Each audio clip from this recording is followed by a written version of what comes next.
Bonjour et bienvenue dans mon coin hockey.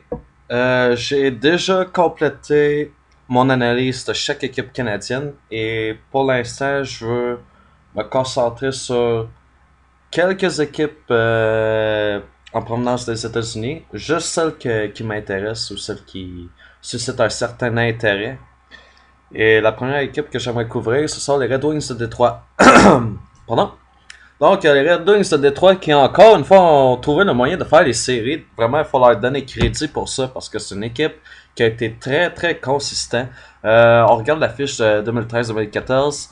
Malgré toutes les blessures à Datsuk Zetterberg, ils ont réussi à accomplir une fiche de 39 victoires, 28 et 15. 5e division Pacifique, oubliez ça, ça n'a pas d'affaire là. Ok, 39, 28 et 15, ils ont fait les séries, ont été éliminés en première ronde contre les Bruins de Boston. Et pour les Red Wings, il s'agit d'une 23e participation. Donc, très beau, très beau. Malheureusement, les Red Wings ont un manque à combler à la défensive et durant la période des agents libres, ils ont réussi à ajouter aucun nouveau joueur. C'est un peu troublant venant d'une franchise qui inspire le succès, qui a inspiré une méthode de travail pour les autres équipes de la Ligue nationale.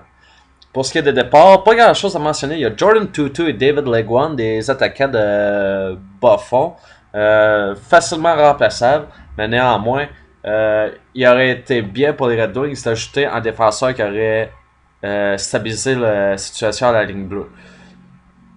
Voici mes questions à ce qui a trait des Red Wings. Les vétérans pourront-ils rester en santé? Ça va être un facteur déterminant pour savoir si les Red Wings vont pouvoir participer aux séries. Comment performeront les jeunes, notamment Nyquist et Tatar? Nyquist a eu toute une fin de saison. Les jeunes, dans leur ensemble, ont très bien performé en fin de saison alors que les vétérans sortaient. Mais Nyquist, on a vu son pourcentage de lancer devenir des buts. Son pourcentage de lancer qui était, je pense, c'est 18 points quelques pourcents. Et c'est vraiment, vraiment très haut. C'est incroyable. Puis je pense pas que Nyquist va pouvoir répéter cet exploit.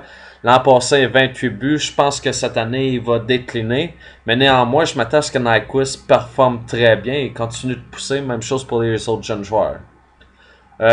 Troisième question, est-ce que les Red Wings vont avoir besoin de renforts? On sait qu'ils ont besoin de défenseurs, mais comment est-ce que les Red Wings vont réagir? Je sais que les Red Wings, c'est le type d'équipe qui aime développer au sein de leur propre organisation et ajouter des éléments ici et là selon le marché des agents libres.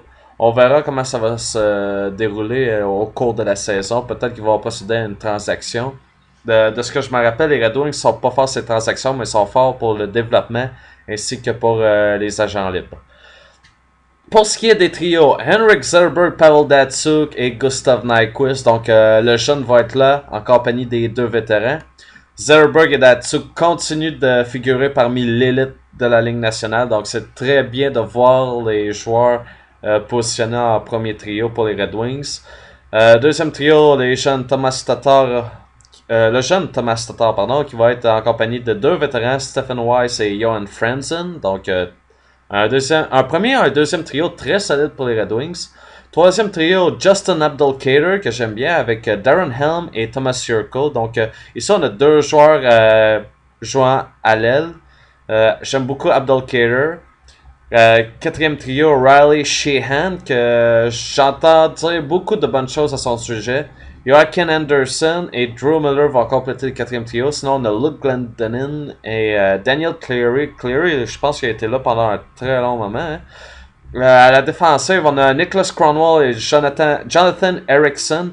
Nicholas Cronwall, j'ai regardé les statistiques, je pense qu'il a terminé troisième dans la ligue pour ce qui est des nombre de passes au cours des deux dernières saisons. Un total de 60 et quelques passes. Donc, très très efficace comme défenseur.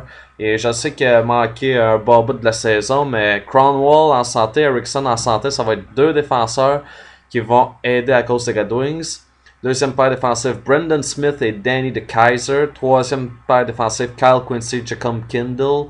Puis en réserve, Brian Lashoff. Plusieurs se demandaient est-ce qu'on va voir Kyle Quincy partir. Finalement, non, on n'a pas été capable de rajouter des agents libres pour combler le tout. Puis Quincy s'est vu offrir un contrat très lucratif. Je pense que les Red Wings ont trop dépensé, mais il n'y avait pas le choix, étant donné qu'ils n'ont pas réussi à mettre la main sur un agent libre. Pour les gardiens de but, Jimmy Howard et le Monster Jonas Gustafsson. Jimmy Howard, je trouve qu'il fait un très bon travail, donc très content de le voir là. En réserve, Anthony Manta de la... C'est quoi, il joue pour Val d'Or, hein? Puis Timo Pulkkinen à l'attaque, à la défensive, Xavier Ouellet et Ryan Sproul. Gardien de but, Peter Mrazek. Et voici mes prédictions. Les Red Wings vont être dans la course aux séries et voici les facteurs qui ont influencé ma décision. Les Red Wings ont un personnel de coach très compétent et peu importe la situation, il semble que les Red Wings réussissent à trouver le moyen de gagner des matchs et s'autoriser une place pour les séries.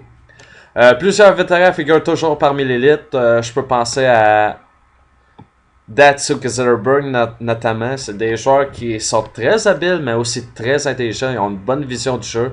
Johan Franson, même affaire. Donc très content de les voir. À la défensive, on a Nicholas Cronwall qui est très efficace. Donc c'est toujours très bien de voir des joueurs, surtout des vétérans, qui continuent de bien performer et à être très efficaces. Les jeunes ont eu une très bonne fin de saison et je m'attends à ce qu'ils continuent leur progression. Comme je l'ai dit, Nyquist a été explosif en fin de saison l'an passé. Je m'attends à ce qu'il peut-être régresse un petit peu, mais somme toute, il devrait continuer de se développer et devenir un élément important pour le futur de l'équipe. Et surtout, le niveau de l'Est est plus facile que le niveau de l'Ouest. Donc, c'est plus facile de faire les séries lorsqu'on appartient à une équipe de l'association de l'Est, même si l'Est compte plus d'équipes que l'Ouest. Petit point d'interrogation ici. Les Red Wings ont eu de la difficulté avec les agents libres. Ça pourrait être un mauvais signe. Daniel Alfredson n'a toujours pas pris de décision sur sa carrière. Donc, est-ce qu'il va être de retour? Les blessures pourraient nuire aux Red Wings. L'an passé, je sais que ça l'a nuit aux Red Wings, mais d'une certaine manière, ça l'a aidé au développement de Nyquist, de Tatar, Abdelkader et compagnie.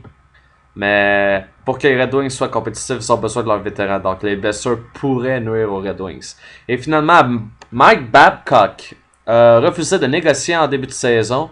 Donc je sais que les Red Wings aimeraient le revoir. Mais Babcock a dit pour l'instant, on négocie pas. On fait juste se concentrer sur la saison à venir. Donc de voir Babcock refuser de négocier, de voir que les agents libres ont d'une certaine manière boudé les Red Wings, est-ce que c'est un mauvais signe à long terme? C'est ça qui m'inquiète pour les Red Wings parce que c'est une équipe qui a construit un modèle d'équipe compétitive, d'équipe performante au cours des 23 dernières années finalement. C'est incroyable ce que les Red Wings ont accompli. Et en voyant ce qui se passe, est-ce qu'on assiste à la fin d'une ère de domination de la part des Red Wings? Ça reste à voir, mais pour l'instant, je crois que les Red Wings ont encore beaucoup d'outils qu'ils peuvent utiliser. Ils ont encore beaucoup de personnel compétent. Alors, je m'attends à ce que les Red Wings fassent encore une fois les séries. Et c'est ma prédiction pour cette année. Dites-moi ce que vous en... Pardon. Dites-moi ce que vous en pensez et on s'en reparle un peu plus tard.